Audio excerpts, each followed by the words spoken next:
नमस्कार दोस्तों, स्वागत करते हैं आपका हमारे चैनल में। तो दोस्तों, जीवन में कई बार हमारे कई ऐसी समस्याएं आ जाती हैं जिनका हमें कहीं भी समाधान नहीं मिलता है। हम अपनी कहानियों के माध्यम से आपकी हर समस्याओं का समाधान जुटाने में आपकी सहायता करेंगे। हमारे चैनल को जरूर सब्सक्राइब करें। हमारी आज की कहानी। किसी नगर में एक सेठ जी रहते थे। उनके घर के नजदीक ही एक मंदिर था। एक रात्रि को पुजारी के कीर्तन की ध्वनि के कारण उन्हें ठीक से नींद नहीं आई। सुबह उन्होंने पुजारी जी को खूब डांटा कि यह सब क्या है। पुजारी जी बोले कि एकादशी का जागरण कीर्तन चल रहा है। सेठ जी ने कहा कि जागरण कीर्तन करते हो तो क्या हमारी नींद हराम करोगे? अच्छी नींद के बाद ही व्यक्ति काम करने के लिए तैयार हो पाता है, फिर कमाता है, तब खाता है। पुजारी जी बोले, सेठ जी, खिलाता तो वह खिलाने वाला ही है। सेठ जी ने कहा, कौन खिलाता है? क्या तुम्हारा भगवान बिना काम किए खिलाने आएगा? पुजारी जी बोले, वही तो खिलाता है। सेठ जी ने कहा, क्या भगवान खिलाता है?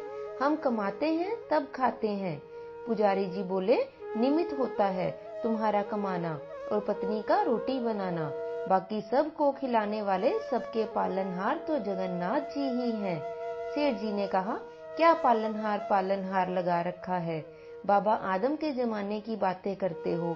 क्या तुम्हारा पालने वाला एक एक को आकर खिलाता है?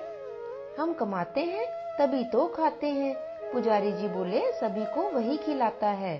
सेठ जी ने कहा, हम नहीं खाते उसका दिया। पुजारी जी बोले, नहीं खाओ तो मार कर भी खिलाते हैं। सेठ जी ने कहा, पुजारी जी, अगर तुम्हारा भगवान मुझे 24 घंटों में नहीं खिला पाया तो फिर तुम्हें अपना यह भजन कीर्तन सदा के लिए बंद करना होगा। पुजारी जी बोले, मैं जानता हूँ कि तुम्हारी पहुँच बहुत ऊपर तक है, लेकिन उसके हाथ बहुत ही लंबे हैं। जब तक वह नहीं चाहते तब तक किसी का भी बाल भी बांका नहीं हो सकता। आजमा कर देख लेना। पुजारी की निष्ठा परखने के लिए सेठ जी घोर जंगल में चले गए और एक विशालकाय वृक्ष की ऊंची डाल पर यह सोचकर बैठ गए कि अब देखता हूँ इधर कौन खिलाने आता है। 24 घंटे बीत जाएंगे और पुजारी की हार हो जाएगी। सदा के लिए कीर्तन की झंझट भी मिट जाएगी। तभी एक अजनबी आदमी वहां आया। उसने उसी वृक्ष के नीचे आराम किया, फिर अपना सामान उठाकर चल दिया, लेकिन अपना एक थैला वहीं भूल गया।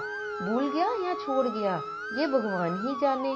थोड़ी देर बाद 5 डकैत वहां पहुंचे। उनमें से एक ने अपने सरदार से कहा, उस्ताद, यहाँ कोई थैला पड़ा है। क्या है, जरा देखो। खोलकर देखा तो उसमें गर्मा-गर्म भोजन से भरा हुआ टिफिन था। उस्ताद, भूख लगी है, लगता है यह भोजन भगवान ने हमारे लिए ही भेजा है। अरे, तेरा भगवान यहाँ कैसे भोजन भेजेगा? हमको पकड़ने या फंसाने के लिए किसी शत्रु ने ही जहर वहर डालकर यह टिफिन जहाँ रखा होगा, अथवा पुलिस का कोई षड्यंत्र भी हो सकता है। इधर उधर देखो जरा, कोई रख कर गया है? उन्होंने इधर उधर देखा, लेकिन कोई भी आदमी दिखाई नहीं दिया।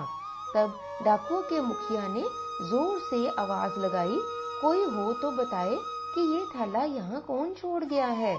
सेठ जी ऊपर बैठे बैठे सोचने लगे कि अगर मैं कुछ बोलूंगा तो ये मेरे ही गले पड़ जाएंगे। वे तो चुप रहे, लेकिन जो सबके हृदय की धड़कनें चलाते हैं, भक्त वत्सल हैं, वे अपने भक्त का वचन पूरे किए बिना शांत नहीं रह सकते थे। जय हो श्री कृष्णा जी की। ईश्वर ने उन डकैतों को प्रेरित किया, उनके मन में प्रेरणा दी। ऊपर भी तो देखो। जब उन्होंने ऊपर देखा तो वृक्ष की डाल पर एक आदमी बैठा हुआ दिखाई दिया। डकैत चिल्लाए, अरे नीचे उतर। सेठ जी बोले, मैं नहीं उतरता। डकैत ने कहा, क्यों नहीं उतरता? यह भोजन तूने ही रखा होगा। सेठ जी बोले, मैंने नहीं रखा, कोई यात्री अभी यहाँ आया था, वो इसे यहाँ भूलकर चला गया है। डकैत ने कहा, नीचे उतर, तूने ही रखा होगा जहर मिलाकर, और अब बचने के लिए बहाने बना रहा है। वे नहीं खा रहे थे तो डकैत उन्हें पीटने लगे। तब सेठ जी ने सोचा कि ये 5 हैं और मैं अकेला हूँ, नहीं खाऊंगा तो ये मेरी हड्डी पसली एक कर देंगे, इसलिए भला इसी में है कि मैं चुपचाप खा लूं। इसलिए चुपचाप खाने लगे और मन ही मन कहाँ मान गए। मेरे बाप मारकर भी खिलाते हैं, डकैतों के रूप में आकर खिलाएं, चाहे भक्तों के रूप में आकर खिलाएं, लेकिन खिलाने वाले तो आप ही हैं। आपने पुजारी की बात सत्य साबित करके दिखा दी। तो दोस्तों, आशा करते हैं आपको हमारी आज की यह कहानी अच्छी लगी होगी। कहानी को सुनने के लिए आपका बहुत बहुत धन्यवाद। अगर आप हमारे चैनल पर नए हैं तो हमारे चैनल को सब्सक्राइब कीजिए और हमारे साथ इसी तरह की कहानियां सुनने के लिए जुड़े रहें।